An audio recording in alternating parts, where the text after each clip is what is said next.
The tranquil sound of the countryside, rolling fields and rich wildlife, farmers tending to their precious land. But lying behind all of this is a sobering reality. A mental health crisis is gripping the farming community. It just takes that one thing too many, which then puts you in a state where you just feel like you can't carry on, because how do you find your way out of this?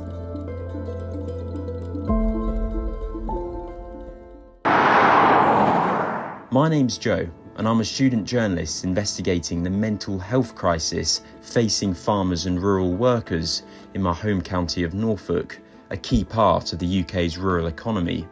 I'm on my way to go and meet Edward Jones, who's been farming for more than 30 years in the picturesque Norfolk countryside, to try and understand some of the challenges facing farmers. Hi there, lovely to meet you. Hi Joe, how are you? Very good, thank you. Edward runs an arable farm which spans 1,500 hectares and grows everything from sugar beet to barley. In his office, he started off by telling me more about the history of the farm. I'm the third generation, so historically the first generation makes it, the second one builds it, and the third one blows it. Hopefully. I'm not in the process of doing that. Hopefully, yes. We're still in the growth period. I mean, what for you, what are the main financial pressures in farming? Farming is a bit of a gamble. It's an 18-month gamble. The hardest thing really is the gamble of the weather, and farmers have always been price takers, not price makers.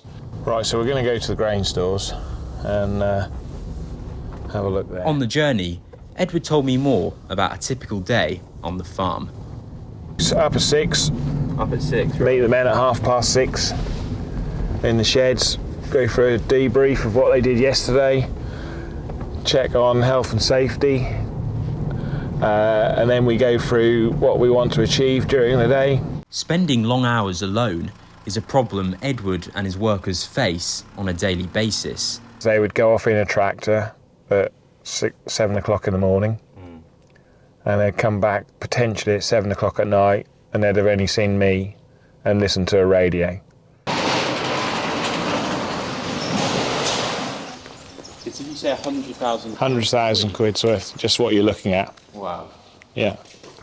In the grain store, Edward talked more about the pressures he faced. Drought, pressure, and what's happening in Eastern Europe. After months of preparations, the Russian President Vladimir Putin has launched a major military operation against Ukraine. Suddenly you got two breadbaskets of the world, Russia and Ukraine, fighting one another. Wheat went from £200 a tonne to 350. It's a well-known fact that Russia produces an awful lot of diesel, which is what we have to use in our tractors at the moment. We don't have any alternative. So the volatility of that price is going up and down like a yo-yo as and when they can get fuel out. The UK has voted to leave the European Union. I mean, Brexit seems sort of a dirty word in the farming community. I mean, what impact has that had on you? I mean, has it been positive, negative? We were promised the earth and have been delivered nothing, is the answer. We've had a huge amount of uncertainty since Brexit. The subsidies have gone. They've replaced them with something that they believe has replaced the subsidies, but they haven't by a long shot. We were £200 a hectare. I reckon they've replaced it with across the whole arable area, we would probably be sub £100 a hectare. Wow. So it's a big difference, big hit. Just in the centre of Ling at the moment. We were now heading off to the sugar beet field, and on the way, Edward reflected on the stress of losing a crop. It takes a bit of getting over, because you've spent 9 months, it's like having a baby. It's like 9 months of nurturing a crop and then not being able to get it. It's annoying, waste of resources as well. There's a lot of time and effort and money goes into producing good crops, and then not to be able to get it. It must be is an awful one. 10 years ago, we lost a lot of sugar beet through a frost event, -10 or -11, I think it was. something minus 12, and it basically ruined the crop. On the sugar beet field, Edward opened up about mental health in farming. Well, mental health is an issue because fundamentally we're lone workers, and with the lone you have a lot of time to think about things, and issues get bigger and bigger that don't necessarily need to get bigger and bigger. And that's the same when you're sitting in a cab all the day on your own. And I check the men. I like to go and make face-to-face contact with them, although I can call them on a telephone and a two-way radio. I like to make face-to-face contact with them at least once a day, sometimes twice. I know someone many years ago who took his own life. He was a family friend and a farmer. We're talking 15, 20 years ago. At the time, it wasn't a big subject. Social media's made it a big subject because you never see anybody without a smile on the face in Instagram, do you? You're always doing things that you want to do, and you just think, oh, am I the only one that can't do it? So I think that's got a lot to blame.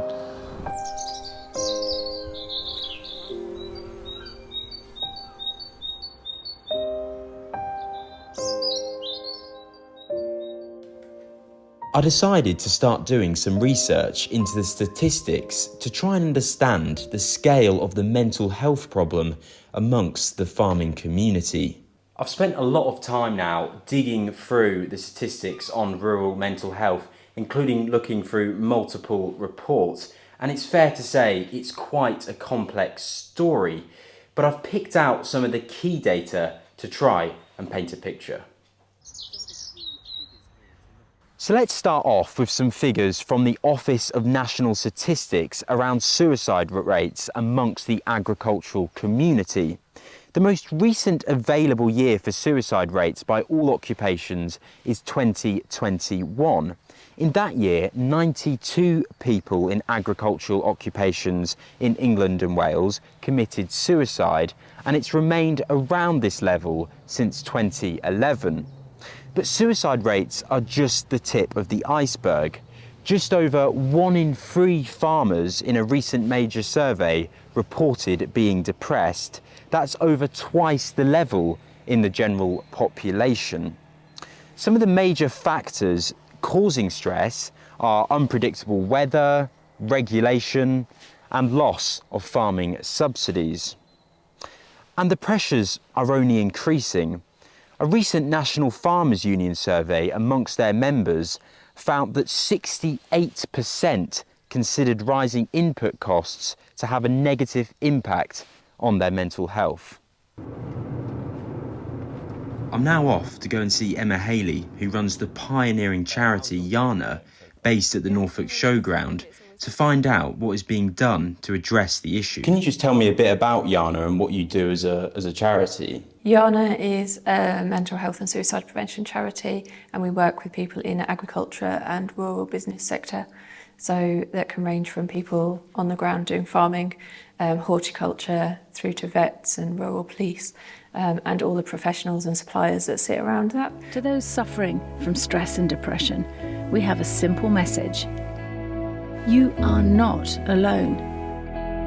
I quickly learnt that YANA supplies a number of important support services to those in rural and agricultural communities. We provide a confidential helpline and funded counselling, so that can be put in place within usually a week, so really quick help when it's needed. Right. We provide mental health training, so in the form of training mental health first aiders who are out every day in their workplaces and communities with the confidence to notice if someone might be struggling and have helpful conversations with that. What would your message be to a farmer that is really struggling with their mental health?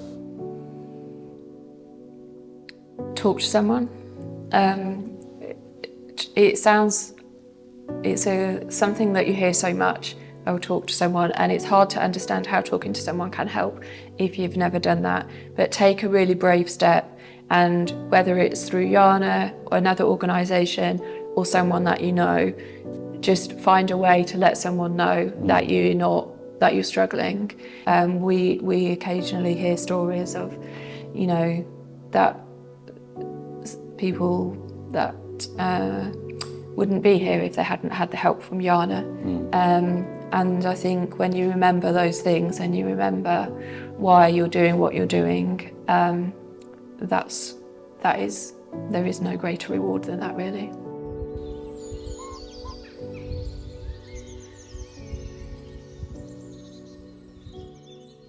It was clear from speaking to Emma and Edward and looking at the statistics that poor mental health in rural communities is a significant issue. So what do politicians have to say about it? Okay, welcome to the second half of this hearing on rural mental health. A cross-party committee for Environment, Food and Rural Affairs launched an inquiry into rural mental health in November 2021 and spoke to a wide range of experts in this field. They published their report in May 2023 and concluded there are several areas of considerable concern and to make urgent and meaningful government action on rural mental health essential. The government published its response to this report in November 2023 and rejected many of their specific recommendations.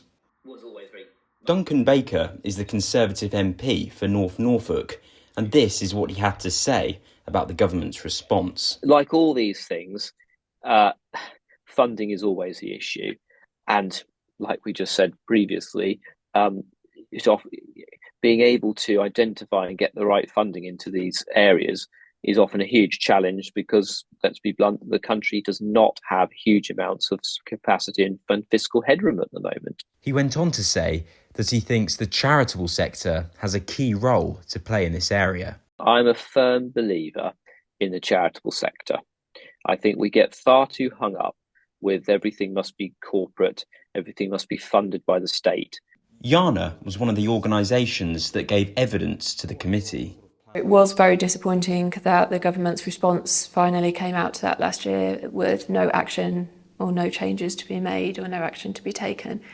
There is nods to action being taken. I sense probably that people in farming are going to be quite wary of anything that anyone says they're going to do until they see actually things happen.